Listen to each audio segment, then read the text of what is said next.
स्वागत आहे तुमचं सुबोध जाधव इंग्लिश सोल्युशन या यूट्यूब चॅनलमध्ये. मी सुबोध जाधव सर्वांचं स्वागत करतो. आज आपण या व्हिडिओमध्ये घेणार आहोत पार्ट्स ऑफ स्पीच, शब्दांच्या जातींचा 5वा भाग, तो म्हणजे ॲडवर्ब.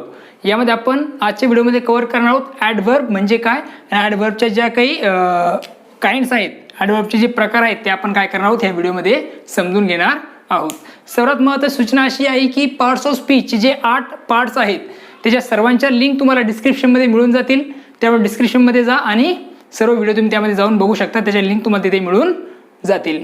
चला तर मग वेळ न गमावता सुरुवात करूया ॲडवर्ब ही कन्सेप्ट समजून घ्यायला आणि त्याचे प्रकार समजून घ्यायला.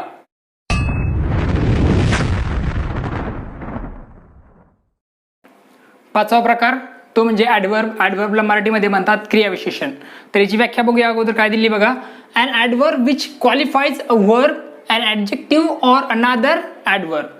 असा ॲडवर्ब म्हणजे क्रियाविशेषण म्हणजे असा शब्द की जो काय करतो, वाक्यातील वर्बबद्दल अधिक माहिती सांगण्याचं काम करतो. त्याचबरोबर वाक्यात एखादं ॲडजेक्टिव्ह आलं तर त्याबद्दल तो माहिती सांगू शकतो. त्याचबरोबर इतर दुसरं एखादं ॲडवर्ब असेल वाक्यात तर त्याबद्दल सुद्धा तो काय करत असतो, अधिक माहिती सांगत असतो. हे सगळे कामं क्रियाविशेषण करू शकतं. थोडक्यात सांगायचं झाल्यास a word which tell us something more about verb, adjective or another adverb. असा एखादा शब्द की जो काय करतो, वाक्यातील वर्बबद्दल जास्त माहिती सांगण्याचं काम करतो, किंवा मग ॲडजेक्टिव्ह बद्दल म्हणजे विशेषणाबद्दल जास्त माहिती सांगण्याचं काम करतो, किंवा मग दुसऱ्या एखाद्या वाक्यात काय असेल, ॲडवर्ब असेल, क्रियाविशेष असेल, त्याबद्दल जास्त माहिती सांगण्याचं काम करतो. त्यामुळे त्या शब्दाला काय म्हणतात, ॲडवर्ब असं म्हणतात. चला तर बघूया, एक्झाम्पल घेऊया. पहिलं एक्झाम्पल दिले बघा. ही वॉक्स स्लोली. हे ही आहे प्रोनाउन, बरोबर आहे. त्यानंतर बघा हा जो गोल केलेला जो दिसतोय तो वॉक हा आहे व्हर्ब, ओके. आणि स्लोली हा आहे ॲडवर्ब, ओके. म्हणजे हा जो ॲडवर्ब स्लोली आहे तो काय करतोय तर वॉक्स बद्दल काय करतोय, जास्त माहिती सांगण्याचं काम करतोय. म्हणजे व्हर्ब बद्दल तो काय करतोय तर माहिती सांगतो, किंवा व्हर्बला तो क्वालिफाय करण्याचं काम करतोय. व्हर्बची विशेषता सांगण्याचा तो शब्द जो आहे स्लोली हा काम करतोय. त्यामुळे तो काय आहे तर ॲडवर्ब आहे, ओके. हा आहे व्हर्ब. लक्षात आलंय. दुसरं एक्झाम्पल दिसतं. She is extremely beautiful. She is extremely beautiful. सर्वांना माहिती आहे प्रोनाउन एक्स्ट्रीमली ब्युटिफुल. यामध्ये हा जो एक्स्ट्रीमली वर्ड आहे तो आहे ॲडवर्ब, आणि ब्युटिफुल हा जो वर्ड आहे तो आहे, त्याला आपण म्हणू शकतो तो आहे ॲडजेक्टिव्ह. म्हणजे ब्युटिफुल हा जो ॲडजेक्टिव्ह आहे त्याला मॉडिफाय करण्याचं काम हा एक्स्ट्रीमली हा वर्ड करतोय. त्यामुळे हा काय झाला तर ॲडवर्ब झाला, ओके. तिसरं एक्झाम्पल दिसतंय. रवी रन्स व्हेरी फास्ट. रवी रन्स व्हेरी फास्ट. यामध्ये हे व्हेरी आणि फास्ट हे दोन्ही काय तर ॲडवर्ब आहेत. व्हेरी काय करतोय, फास्टला मॉडिफाय करण्याचं काम करतोय, किंवा फास्ट बद्दल तो जास्त माहिती सांगण्याचं काम करतोय, एक्स्ट्रा मिनिंग ऍड करण्याचं काम तो त्यात करतो आहे. त्यामुळे आपण म्हणू शकतो की ॲडवर्ब असा प्रकार आहे की जो काय करतोय तर मॉडिफाय करण्याचं काम, किंवा मग एक्स्ट्रा माहिती सांगण्याचं काम कशाबद्दल, वर्बबद्दल, ॲडजेक्टिव्ह बद्दल, आणि वाक्यातील दुसऱ्या एखाद्या ॲडवर्ब बद्दल ते करत असतं. त्यामुळे त्याला ॲडवर्ब असं म्हणतात, क्रियाविशेषण असं म्हणतात, ओके.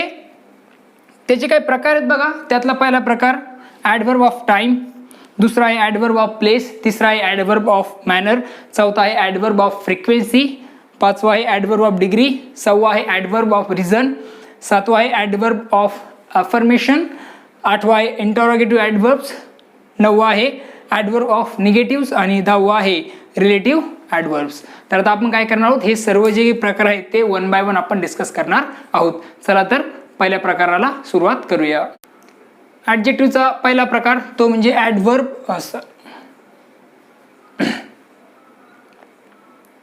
ॲडवर्बचा पहिला प्रकार तो म्हणजे ॲडवर्ब ऑफ टाइम. त्याला मराठीत म्हणतात कालवाचक क्रियाविशेषण. तर याची व्याख्या काय दिली बघा. The adverbs which express time are called adverb of time. Adverb of time म्हणजेच की ज्यातून काय केलं जातो तर वेळ दर्शवला जातो, वेळ दर्शवण्याचं काम केलं जातं. त्यामुळे त्या शब्दांना काय म्हणतात तर ॲडवर्ब ऑफ टाइम असं म्हणतात. ज्या शब्दातून वेळ दर्शवली जाते त्या शब्दांना काय म्हणतात तर ॲडवर्ब ऑफ टाइम असं म्हणतात. फॉर एक्झाम्पल काही वर्ड्स दिलेत बघा. हे वर्ड्स आहेत की जे काय करतात तर वेळ दर्शवण्याचं काम करतायत. Today, tomorrow, yesterday, last night, last day, last week, last year, last month, okay.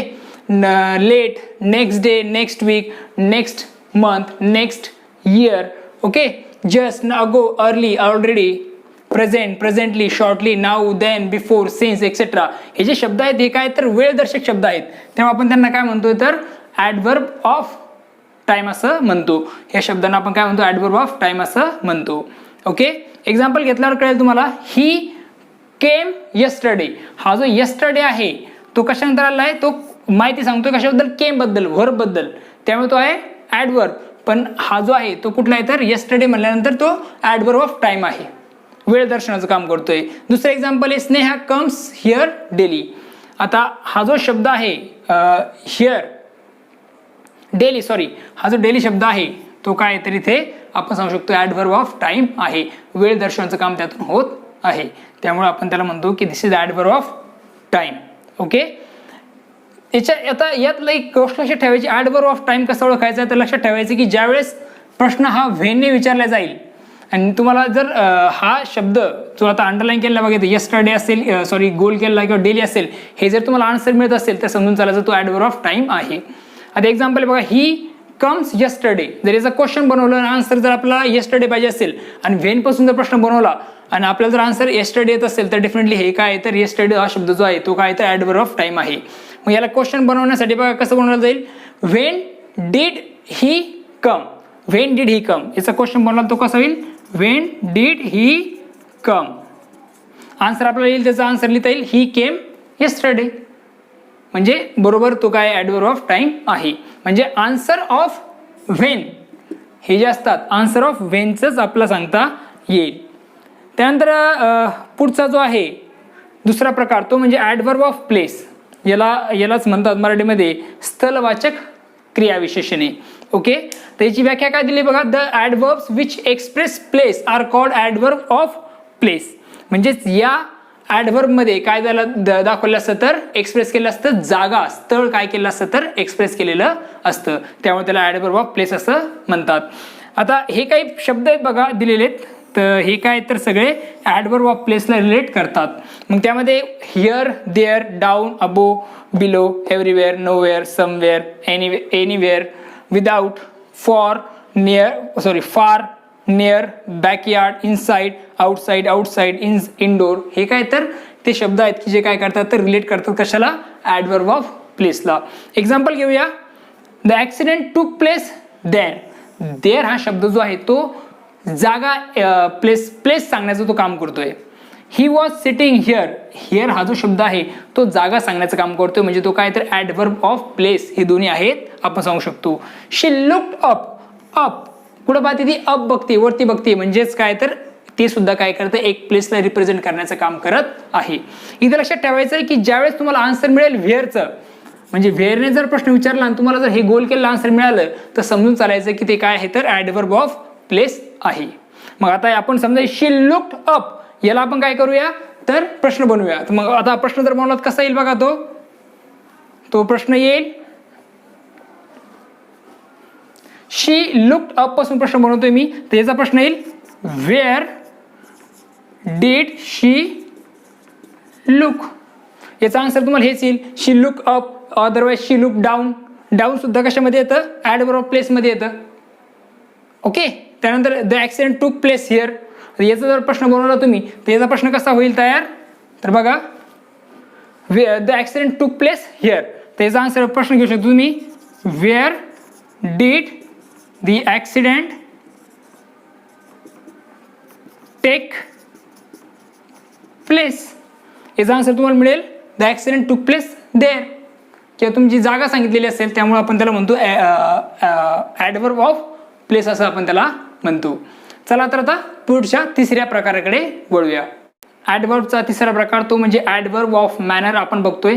Adverb of मॅनरला मराठीमध्ये म्हणतात रीतिवाचक क्रियाविशेषणे. ओके, त्याची व्याख्या काय दिली बघा, the adverbs which express the method of to be an action are called adverb of manner. आता याच्यामध्ये काय असतं माहिती का, यात क्रिया जी आहे ती कशा प्रकारे घडते हे दर्शवण्याचं काम या शब्दांमधून केलेलं आपल्याला दिसून येतं. For example she walks slowly. आता क्रिया कशी केली आहे, ही वॉक्स कशी तर स्लोली, म्हणजे हा स्लोली जो आहे तो काय झाला ॲडव्हर्ब ऑफ मॅनर, आणि हे जे आहे क्रिया म्हणजे ॲक्शन त्याला आपण वर्ब म्हणतो. रवी रन्स फास्ट, फास्ट हे ॲडव्हर्ब आहे, कशा प्रकारे तर fast. Tanaji fought bravely, bravely हे काय आहे तर ॲडव्हर्ब ऑफ मॅनर आहे. काही एक्झाम्पल्स आहे बघा, angrily, happily, loudly, beautifully, faithfully etcetera, so well, हे काय तर ॲडव्हर्ब ऑफ मॅनरचे काही एक्झाम्पल्स आपल्याला सांगता येतील. आता ॲडव्हर्ब ऑफ मॅनरचं एक वैशिष्ट्य काय आहे की ज्यावेळेस प्रश्न हा हाऊने विचारला जाईल आणि तुम्हाला हे राऊंड केलेला आन्सर मिळेल तर समजून झाला की तो काय तर ॲडव्हर्ब ऑफ मॅनर आहे. आता एक्झाम्पल बघूया. आता शी वॉक्स स्लोलीचं बघू, आपल्या हाऊनेच प्रश्न विचारल्यानंतर आपल्याला तेच उत्तर मिळतं की नाही. तर पहिला प्रश्न विचारतोय आता, पहिला हाऊ शी वॉक्स स्लोलीचा प्रश्न आहे. हाऊ डज शी वॉक, आता याचा आन्सर तुम्हाला मिळेल शी वॉक्स स्लोली. आता दुसरं घेऊ, तानाजीचं घेऊ वाटलंस तर. How did Tanaji fight, answer तुम्हाला मिळेल तानाजी फॉट ब्रेवली. म्हणजेच हे काय तर ॲडव्हर्ब ऑफ मॅनर्सचे एक्झाम्पल्स आपल्याला सांगता येतील. पुढचा प्रकार बघूया, ॲडव्हर्ब्स ऑफ फ्रिक्वेन्सी किंवा नंबर. फ्रिक्वेन्सी किंवा नंबर दोन्ही एकच नाव आहेत, त्याला म्हणतात मराठीमध्ये संख्यावाचक क्रियाविशेषणे. आता याचं एक व्याख्या घेतल्यावर तुम्हाला समजून जाईल बघा. The adverbs which shows the frequency or number of an action are called adverb of number or frequency. आता याच्यामध्ये काय असतं तर क्रियेची काय केलेली असते तर फ्रिक्वेन्सी किंवा मग नंबर दर्शवण्याचं काम यामध्ये केलेलं असतं. क्रियेची संख्या किंवा मग वारंवारता दर्शवण्याचं काम यामध्ये केलेलं आपल्याला दिसून येतं ॲडव्हर्ब ऑफ नंबरमध्ये किंवा मग ॲडव्हर्ब ऑफ फ्रिक्वेन्सीमध्ये. एक्झाम्पल घेऊया, समजून जाईल. हे एक्झाम्पल्स आहे, Sunita always visits to temple. Always वारंवारता सांगण्याचं काम केलं आहे. Vikas often make mistake, often हे सुद्धा काय तर एक्झाम्पल आपल्याला सांगता येईल. काही एक्झाम्पल्स दिले बघा, once, twice, always, often, again, firstly, secondly, thirdly, हे काय तर काही एक्झाम्पल्स आपल्याला सांगता येतील. कशाचे तर ॲडव्हर्ब ऑफ नंबर किंवा मग फ्रिक्वेन्सीचे आपल्याला ते एक्झाम्पल्स देता येतील. त्यानंतर आणखीन आपण सांगू शकतो की he called me again, he called me twice, हा जो ट्वाईस शब्द आहे तो सुद्धा काय तर ॲडव्हर्ब ऑफ नंबर आपल्याला सांगता येईल. आता त्याच्यात लक्षात ठेवायचं आहे की याच्यात हे ॲडव्हर्ब ऑफ फ्रिक्वेन्सी किंवा नंबर कसं ओळखायचं तर यामध्ये एक ट्रिक जी आहे तर याच्यामध्ये तुम्हाला जेव्हा प्रश्न तुम्ही विचारणार तुम्हाला आन्सर ती मिळायला पाहिजेत. समजा how many times he call me, answer आपल्याला तर ही कॉल मी 2 times, ही कॉल मी ट्वाईस, म्हणजे आपलं हे आन्सर आपल्याला मिळून जातात. किंवा मग हाऊ ऑफनने काय केलं जातात तर प्रश्न विचारले जातात. How often does Sunita come to temple, तर त्याचा आन्सर ते निश्चितच तुमच्या समोर असणार आहे. Sunita always visits a temple, always तुम्हाला आन्सर तिथे मिळून जाईल. आय होप तुम्हाला हे दोन्ही समजलेले आहेत. चला पुढच्या प्रकाराकडे वळूया. ॲडव्हर्बचा 5वा प्रकार तो म्हणजे ॲडव्हर्ब्स ऑफ रिझन. याची व्याख्या घेतल्यावर तुम्हाला समजून जाईल.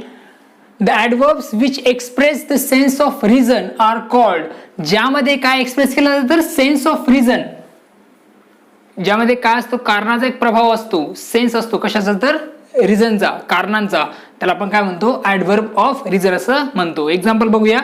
आय देअरफोर लेफ्ट कॉलेज, मी त्यामुळे कॉलेज सोडलं. आता हा जो देअरफोर आहे, मी त्या कारणाने कॉलेज सोडलं, देअरफोरचा अर्थ होतो म्हणूनच किंवा मग त्या कारणाने, तर हा झाला ॲडव्हर्ब ऑफ रिझन.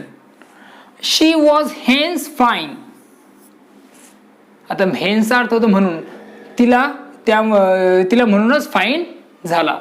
ओके, माझे शब्द जे असतात बघा, हेन्स, देअरफोर, कॉन्सिक्वेंटली, ॲक्सिडेंटली. ही ॲक्सिडेंटली मेट मी, तो मला अचानकपणे भेटला, म्हणजे कारण त्यामध्ये आपला सेन्स, कारणाचा सेन्स आपल्याला त्यात दिसून येतो, त्यामुळे ते काय तर त्याला आपण काय म्हणतो तर ॲडव्हर्ब ऑफ रिझन असं म्हणतो. हे काही शब्द आहेत की जे काय तर adverb of sense, adverb of रिझनचं काम ते करतात. ओके, आय होप तुम्हाला हे समजलेलं आहे. पुढच्या प्रकाराकडे येऊया.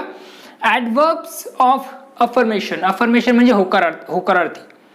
आता याचा अर्थ होतो which express the sense of affirmation, ज्यामध्ये होकाराचा एक सेन्स असतो. त्याला आपण काय म्हणतो, ॲडव्हर्ब ऑफ ॲफर्मेशन असं म्हणतो. एक्झाम्पल बघा, शी इज सर्टनली अलाइव्ह. सर्टनलीचा अर्थ होतो नक्कीच, ती नक्कीच कशी आहे, जिवंत आहे. मग हा जो नक्कीच हा शब्द आहे तो काय, त्यामध्ये एक सेन्स आहे कशाचा, अफर्मेशनचा, होकाराचा. त्यानंतर surely he is right. Surely खात्रीने तो काय तर बरोबर आहे, एक होकाराचा त्यामध्ये सेन्स आहे. मग काही शब्द शुअरली, सर्टनली हे एक्झाम्पल्स आपण घेऊ शकतो कशाचे, तर हे शब्द आपण घेऊ शकतो ॲडव्हर्ब ऑफ अफर्मेशन मध्ये, होकाराचा सेन्स त्यामध्ये असावा. पुढचा प्रकार आहे ॲडव्हर्ब ऑफ निगेशन. निगेशन म्हणजे नकार, ज्यामध्ये आता एक्झाम्पल व्याख्या काय दिली बघा, which express the sense of negation, ज्यामध्ये नकाराचा सेन्स असतो, नकारात्मक सेन्स असतो, त्याला काय म्हणतात तर ॲडव्हर्ब ऑफ निगेशन असं म्हणतात. मग एक्झाम्पल आपण घेऊ शकतो, Suresh did not come after all. Not, did not, I do not, हे जे नॉट शब्द आहेत ते काय तर ॲडव्हर्बचं काम करतात तिथे, म्हणजे एक्सप्रेस करतायत काय तर सेन्स ऑफ निगेशन, नकारात्मक गोष्टी ते दाखवण्याचं काम करतात. त्यामुळे आपण त्याला म्हणू शकतो एक्झाम्पल्स ते कशाचं आहे तर ॲडव्हर्ब ऑफ निगेशनचं एक्झाम्पल आपण ते घेऊ शकतो. चला तर पुढच्या प्रकाराकडे वळूया. पुढचा प्रकार आपण बघत आहोत तो म्हणजेच इंटरोगेटिव्ह ॲडव्हर्ब्स. इंटरोगेटिव्ह ॲडव्हर्ब्सला म्हणतात प्रश्नार्थक विशेषणे. ओके, प्रश्नार्थक विशेषणे असं आपण त्याला म्हणतो. तर प्रश्नार्थक विशेषणे म्हणजे काय, व्याख्या बघा अगोदर काय दिली आहे, adverbs which use to ask for questions. असे ॲडव्हर्ब्स की जे काय केले जातात तर प्रश्न विचारण्यासाठी वापरले जातात, त्यांना काय म्हणतात तर इंटरोगेटिव्ह ॲडव्हर्ब्स असं म्हणतात. एक्झाम्पल दिले बघा, व्हेन डिड शी कम. ही जे व्हेन आहे हे आहे interrogative adverb. Where do you live, how many, हे काय तर सगळे एक्झाम्पल्स आहेत कशाचे, इंटरोगेटिव्ह ॲडव्हर्ब्सचे, जे प्रश्न विचारले आपण काय करतो आहोत तर वापरत आहोत. त्यानंतर काही वर्ड्स आहेत बघा, त्यामध्ये वेन, हाऊ, वेअर, वाय हे काय तर एक्झाम्पल्स आपण सांगू शकतो किंवा वर्ड सांगू शकतो कशाचे, इंटरोगेटिव्ह ॲडव्हर्ब्सचे. ओके, त्यानंतर पुढचा प्रकार आहे रिलेटिव्ह ॲडव्हर्ब्स. रिलेटिव्ह ॲडव्हर्ब्स म्हणजे काय तर दिलंय बघा, when interrogative adverbs are use to join the two sentences. ज्या वेळेस इंटरोगेटिव्ह ॲडव्हर्बचा वापर केला जातो कशाला, दोन सेंटेन्स जोडण्यासाठी, तेव्हा त्यांना काय म्हणतात तर रिलेटिव्ह ॲडव्हर्ब्स असं म्हणत असतात. रिलेटिव्ह ॲडव्हर्बला म्हणतात संबंधी क्रियाविशेषणे. संबंधी क्रिया विशेषणे, संबंधी क्रियाविशेषण असं त्याला म्हणत असतात. ओके, तर एक्झाम्पल मध्ये घेता येईल बघा, the ship sank where the water was deepest. आता हा जो व्हेअर आहे तो काय करतोय, दोन वाक्याला जोडतोय, द शिप सँक आणि द वॉटर वॉज डीपेस्ट, यांना जोडण्याचं काम हा व्हेअर हा शब्द करतो. त्यामुळे हे काय झालं तर रिलेटिव्ह ॲडव्हर्ब आपण सांगू शकतो. मग कुठले रिलेटिव्ह ॲडव्हर्ब्स कुठले असतात तर इंटरोगेटिव्ह ॲडव्हर्ब्स, जे व्हेन, हाऊ, वेअर आणि वाय हेच काय तर रिलेटिव्ह ॲडव्हर्ब्स आहेत, जे वाक्य जोडण्यासाठी वापरताय. बरं, इथं आपण हे इंटरोगेटिव्ह ॲडव्हर्ब्स जे आहेत ते आपण काय करतोय, प्रश्न विचारण्यासाठी वापरतोय. इथं त्यांचा वापर होतोय वाक्य जोडण्यासाठी. दोन, आय आस्क्ड हिम व्हाय, व्हाय वाक्य जोडण्यासाठी वापरलेला आहे. शी केम व्हेन, व्हेनचा वापर सुद्धा काय केला आहे तर वाक्य जोडण्यासाठी केलेला आहे. शी केम आणि the rain was falling. I asked him आणि ही वॉज लेट यांना जोडण्यासाठी या शब्दांचा वापर केला आहे, जे राऊंड केले ते, त्यामुळे ते काय तर रिलेटिव्ह ॲडव्हर्ब्स तिथे आहेत. आय होप तुम्हाला हे समजलेलं आहे. शेवटच्या प्रकाराकडे वळूया. ॲडव्हर्बचा शेवटचा प्रकार तो म्हणजे ॲडव्हर्ब्स ऑफ डिग्री, त्याला मराठीत म्हणतात परिणामवाचक क्रियाविशेषणे. आता त्याची व्याख्या बघूया काय दिली बघा, the adverbs which express the quantity, area or extent of an adjective. म्हणजे असे ॲडव्हर्ब्स जे काय करतात, एक्सप्रेस करण्याचं काम करतात. क्वांटिटी, क्वांटिटी म्हणजे मात्रा, एरिया म्हणजे क्षेत्र आणि एक्सटेंट, एक्सटेंटला म्हणतात विस्तार. या गोष्टी जे काय करतात एक्सप्रेस करतात कशा संदर्भात, ऑफ अन ॲडजेक्टिव्ह ऑर अनादर ॲडव्हर्ब. एखाद्या ॲडजेक्टिव्हचं किंवा एखाद्या ॲडव्हर्बची जे काय करतात तर एरिया, क्वांटिटी आणि एक्सटेंट म्हणजेच मात्रा, क्षेत्र किंवा विस्तार सांगण्यासाठी ते वापरले जातात. काही वर्ड्स बघूया बघा, त्या वर्ड्समध्ये देता येईल very, much, too, almost, quite, little, somewhat, half, partly etcetera हे शब्द आहेत की जे काय तर ॲडव्हर्ब ऑफ डिग्री आहेत. म्हणजे ते काय करतात, कशा ॲडव्हर्ब डिग्री म्हणजे समजलंय का की जे काही वाक्यात ॲडजेक्टिव्ह येतात किंवा मग ॲडवर्ब्स येतात त्यांची मात्रा सांगणे, क्वांटिटी सांगणं, त्यांचं क्षेत्र म्हणजे एरिया आणि विस्तार एक्सटेंड सांगण्यासाठी जे शब्द वापरले जातात त्यांनाच काय म्हणतात, ॲडवर्ब ऑफ डिग्री असं म्हणतात. ओके, मग एक्झाम्पल बघा, ऋषी वॉज टू टायर्ड. हा जो टू शब्द आहे तो काय झाला तर आपण त्याला म्हणू शकतो की this is the example of adverb of degree. आता हे शब्द मी तुम्हाला दिलेले आहेत यामध्ये. Geeta was fully prepared. हा फुली जो शब्द आहे तो काय तर दिस इज ऑल्सो द अवस्था सांगतायत. ओके, त्यानंतर ही इज नियरली एक्झॉस्टेड. हा जो नियरली शब्द आहे तो पण काय तर ॲडवर्ब ऑफ डिग्री आहे. आय होप आतापर्यंत जे आपण बघितले आहे ॲडवर्बचे सगळे प्रकार तुम्हाला समजलेले आहेत. बघत राहा सुबोध जाधव इंग्लिश सोल्युशन हे यूट्यूब चॅनल. लाईक, शेअर आणि सबस्क्राईब करायला विसरू नका. त्याचबरोबर बेल आयकॉनवर क्लिक करा जेणेकरून तुम्हाला काय होईल तर येणाऱ्या व्हिडिओचे नोटिफिकेशन मिळत राहतील. असा सपोर्ट ठेवा. Thank you and take care.